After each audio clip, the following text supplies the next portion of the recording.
याकडं मनपूर्वक बघावं लागेल, कारण की सर्वांच्या तुमच्या आमच्या सर्वांच्या आवडीचा विषय आता वंगळ असतो. जीवन गुरव आणि उर्वी गुरव यांकडून देखील 200 रुपये पारितोषिक आलेले आहे.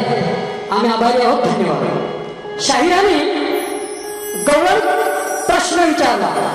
शाहीर, आजपर्यंत शास्त्रात तुमचे आमचे बरेच खट्टे उडाले, त्याप्रमाणे आज देखील उडणार. तुम्ही कळंबाचं आणि त्या श्रीकृष्णाचं म्हणजेच माझं नातं विचारलं. शाहीर, कळंब हा शब्द अपभ्रम होऊन झालेला आहे. खरा शब्द कदंब वृक्ष, कदंबाचा वृक्ष, त्याचा आपण अपभ्रम करत कळंबाचं झाड असा केलेला आहे. तर तुमच्या प्रश्नाचं उत्तर देतो, त्या कान्हाचं आणि त्या कळंबाचं नातं काय? कदंब वृक्ष आणि श्रीकृष्ण यांचं नातं हरिप्रिया असं आहे. बुवा हरिप्रिया, संजय बुवा जरा जवळ येणे आहे का? काय म्हणतो? भगवान श्रीकृष्णामुळे ज्या वृक्षाचे महात्म्य वाढले ते वृक्ष म्हणजे कदंब वृक्ष. श्रीकृष्णाचा अत्यंत प्रिय वृक्ष कदंब. वनातील गोपाळांना सोबतचा चेंडू फळीचा खेळ असो, गोपिकांचे वस्त्रहरण असो किंवा कालिया मर्दन असो, या प्रत्येक कथेत श्रीकृष्णाबरोबर कदंब वृक्षाचे वर्णन असून 27 नक्षत्रे विविध वृक्षांची तोडली गेली आहेत. त्यातील एक शततारका नक्षत्र या कदंब वृक्षाशी जोडले गेलेले आहे. तेव्हा कदंब वृक्ष आणि श्रीकृष्णाचं नातं म्हणजे हे हरिप्रिया असं होत. शाहीर, आता मी माझी गौरव सादर करण्यापूर्वी मी तुम्हाला प्रश्न विचारतो.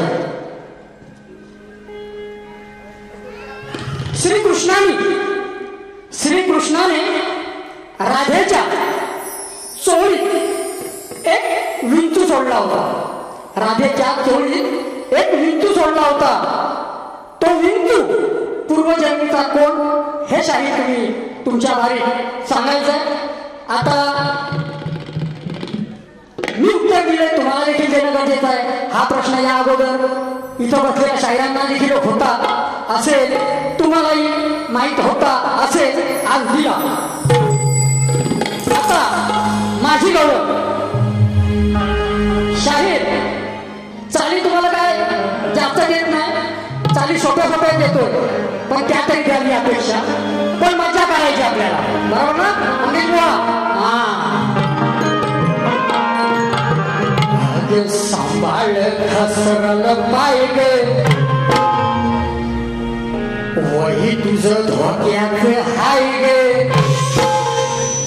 अग ऐकून घे शाळेला लग्नाच्या पहिला, अग घोटाळा करायचा नाही. ऐकून घे शाळेला लग्नाच्या पहिला, घोटाळा करायचा नाही गे.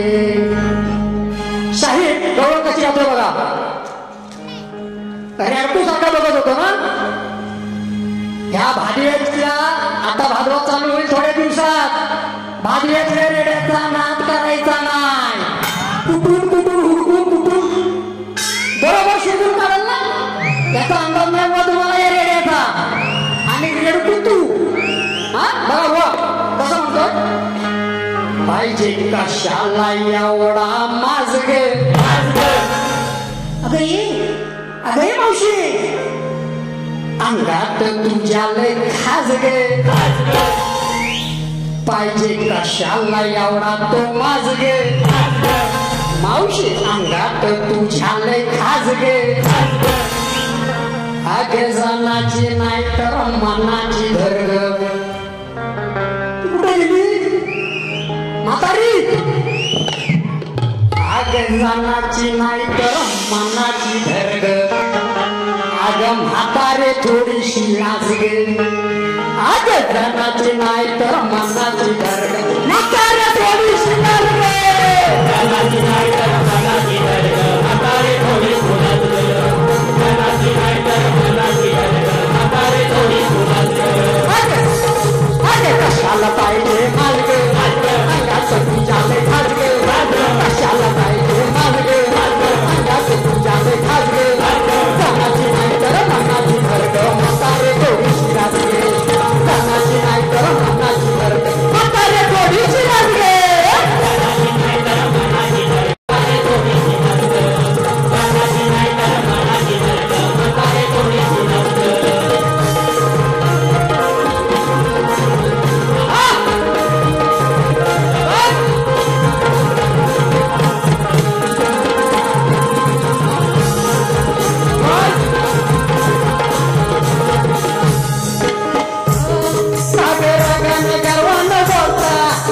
तोशात गे तावा तावा नका ग बोलू या होशात गे तरुण शृंगार साजगे तरुण शृंगार साजगे तरी सोडणार नाही मी आज गे सन्नाची नाही तर मनाची धरग म्हातारे थोडीशी लागले सन्नाची नाही तर मनाची धरग म्हातारे थोडीशी लागले सन्नाची नाही तर मनाची धरग म्हातारे थोडीशी लागले सन्नाची नाही तर मनाची धरग म्हातारे थोडीशी लागले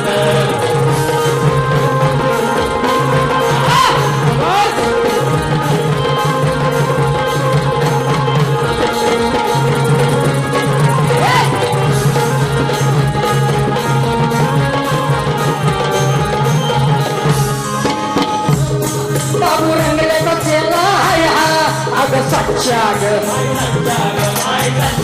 शिवशंकराचा आई मी नेत बच्चाग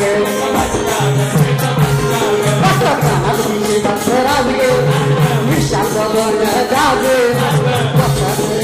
गाजे विशाल बन गाजे तनाची नाही तर मनाची धरग म्हातारे थोडीशी लागले तनाची नाही तर मनाची धरग म्हातारे थोडीशी लागले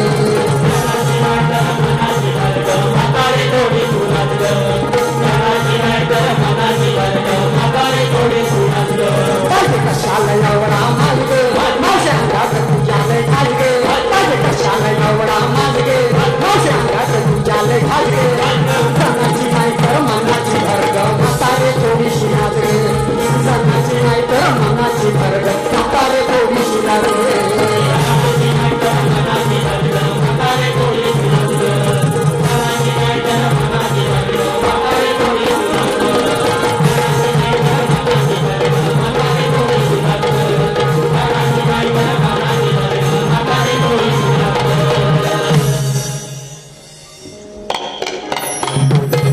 शशिकांत जांगळे तनिष संतोष बावराने आमचे पैशावाले बावराने यांच्याकडे 101 रुपये पारितोषिक शशिकांत जांगळे यांच्याकडे 101 रुपये पारितोषिक धन्यवाद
सध्या चालू आहे त्या प्रकारे शाहीर तुम्ही प्रश्न विचारत आम्हाला एक ऋषी पृथ्वीवर महात्म्याच्या रूपात अवतरले त्यांनी अनेक शिष्य घडवले त्यांना गायन निरूपण अशा विविध कलांमध्ये निपुण केले त्यात असाच एक त्यांचा सखा शिष्य झाला तो चांगला कवित्व करू लागला परंतु त्याला प्रसिद्धीने अहंकार झाला तो त्या अहंकार काय काढतो कसा कसा अहंकार कुठनं बाहेर काढतो ना संजय बुवा बघित राहा आता अहंकार झाला तो त्या गुरुंना सोडून दुसऱ्याच्या संगतीला जाऊन आपल्या घरच्या गुरुंना तुच्छ समजून त्यांना सोडून वेगळा राहू लागला त्याने काव्य लिहिली ती काव्य आजही प्रसिद्ध आहे तर बुवांचा आम्हाला प्रश्न असा होता की ती काव्य कोणती व ती काव्य कोणती असा प्रश्न होता बुवा तर बुवा ती काव्य म्हणजे सहदेव भांडळी त्या काव्याचं नाव सांगतोय पेडले बुवा, भिकाजी बुवा, सावर्डेकर बुवा सगळ्यांनी एका लाईनीत उभं राहा आणि ऐका. त्या काव्याचं नाव सहदेव तांबडी. ते गुरु पूर्वजन्मीचे कोण तर मार्तंड जोशी यांचाच पुढं हैबती बाबा म्हणून जन्म झाला. बुवा यांचाच पुढं हैबती बाबा म्हणून जन्म झाला. हे तुमचं आजच्या प्रश्नाचं खरं उत्तर आहे. आता तुम्ही बसा रे दामला मला तुमच्याकडे. आता माझा प्रश्न, तुम्ही अहंकार झाला वगैरे वगैरे. आता शाहीर माझाही प्रश्न तुम्हाला मिळालेला आहे. मी त्याप्रमाणे मी तो प्रश्न बनवलेला आहे. वा आमच्या वस्तादांनी तो प्रश्न काढला आहे. तो प्रश्न असा, किती शांतता पटकरी बुवा काय प्रश्न ऐकायचा. नक्कीच बघा प्रश्न प्रत्येकातल्या तुमच्या आमच्या. आज आपण 4 कोस दूर या मुंबई नगरीत आलो आणि याच मुंबई नगरीचा आपल्याला अभ्यास जर नसेल तर तुमचं आमचं जीवन शून्य आहे. बरोबर फटकाय बुवा. म्हणून शाहिरांना मी आज प्रश्न आज मुंबईवरती देतोय. याच मुंबईवरचा दारोदारी फिरून इकडून तिकडून वळून हिंडून आता लागले. म्हणून बुवा शाहीर तुम्हाला प्रश्न असा, मुंबई कामधंदा किंवा पोटा पाण्यासाठी आल्यावर पहिलं पाय धुवावे. बघा शाहीर पाय धुणी हे सगळं तुमच्या पहिलं तुम्ही सगळं फिरून आलाय आणि आता जाऊन तिकडे विरारला राहताना सांगता काय आम्ही मुंबईत राहतो. मुंबईत नाही बुवा तुम्ही, विरार तिकडं म्हणजे बुवा तुम्हाला पण मुंबईत आल्यावर पोटा पाण्यासाठी मुंबईत आल्यावर सर्वप्रथम पाय धुणीत जाऊन पाय धुवावे. मग मुंबईला नतमस्तक व्हावं.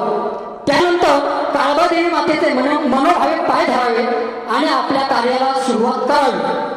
तरच या अगोदर करत होते. आता कोण येतो मुंबईत राहतो. पहिलं मुंबईत आल्यानंतर पाय धुणीत जाऊन पाय धुवायचे, मुंबईचं दर्शन घ्यायचं, काळबादेवीचं दर्शन घ्यायचं. नंतर तुम्ही आपल्याला धंदा पाण्यात किंवा आपल्या नोकरीत बरकत मिळत होती. तर तो जी बरकत मिळत होती असं केलं तरच ती बरकत मिळेल हा उपदेश कोणत्या सद्गुरूने मुंबईकरांसाठी आणि आपल्या भक्तांसाठी केला. या प्रश्नाचं उत्तर बुवा तुम्ही द्यायचं. आणि नेहमीप्रमाणे आमची सवय तर बुवाला माहिती आहे. आम्ही काय इकडून तिकडून हे सांगू नका ते असं काय सांगितलं. आम्ही मुद्दा हे माझं इथं आहे त्याला हात लावायचा, दुसऱ्या गोष्टीला माझ्या हात लावायचा नाही, त्याच गोष्टीला हात लावायचा. म्हणून शाहीर तुम्हाला टीप अशी आहे.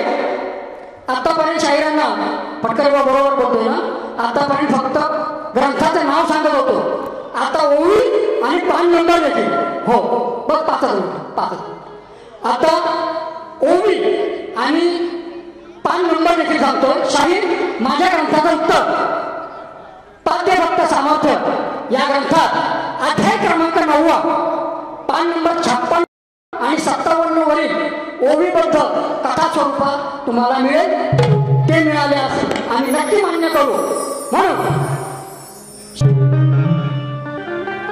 शाहीर मी प्रश्नपद जातोय. अजून बसायला टाइम आहे तू थांबा. कल्ला ना याला सांगणार नाही. आता बघा सगळ्यांना एका लाईनीत बसाय बाजूला वर मला बघू दे कोण आता मग सगळ्यांना लाईनीत दे. एका बाजू साखर एका करायला बघ आता. रेडक्या काय सगळ्या रेडक्या एका बाजूने घ्या. हा भाजपला रेडा येतोय. भाजपला रेडा बघा आता काय करतो. भाजपला रेडा डौलं मोराच्या मानाचा थांबा रे त्यांना जरा ऐकू द्या शब्द. इजा संजयाची आहे जोडे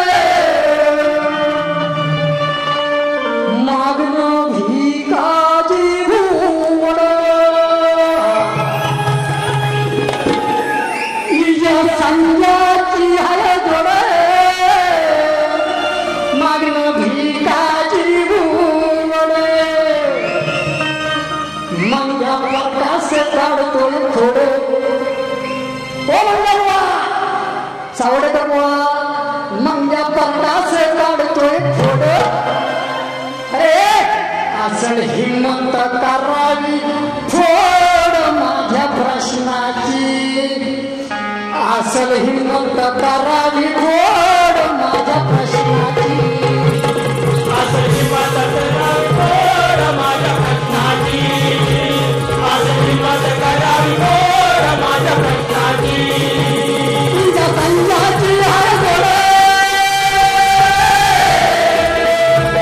मनभिकाची भुवड तुझ्या संघाची हरगोड मनभिकाची भुवड मंगा प्रकाश काढतोय थोड मंगा प्रकाश काढतोय थोड माझा करावी फोड माझ्या प्रश्नाची हिम्मताचा करावी फोड माझ्या प्रश्नाची हिम्मताचा करावी फोड माझ्या प्रश्नाची हिम्मताचा करावी फोड माझ्या प्रश्नाची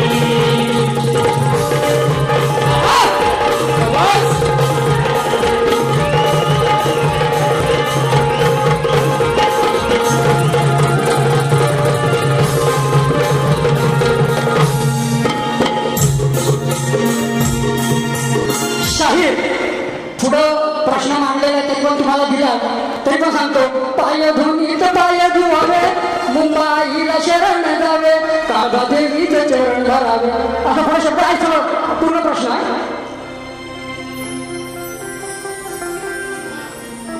बस बस झालं एक फरमाईश करून घेतो एकांत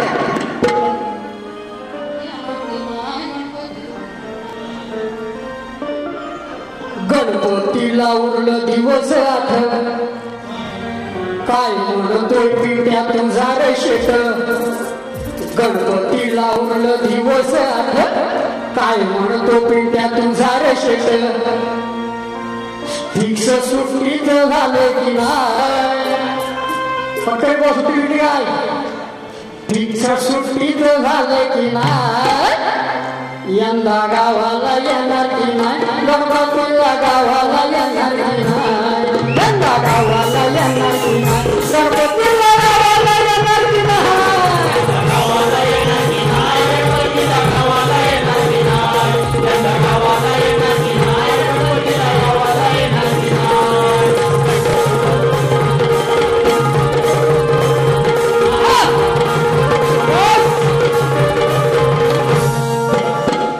शाहीर ज्या प्रकारे तुम्ही वारी केली त्या प्रकारे मी वारी केले या पुढं जे तुम्ही सांडून जा तेच खरकट परत घालणार आणि तुमच्या ताटात वाढणार त्यामुळे वाढताना जेवताना इथं व्यवस्थित ज्या प्रकारे पहिली वारी जेवलात त्या प्रकारे दुसऱ्या वारी जेवायचं नाही तर जेवढं खरकट सांडाल तेवढं सगळं परत मी ताटात वाढी तुम्हाला दुसऱ्या वारीसाठी शुभेच्छा देतो जय हिंद जय महाराष्ट्र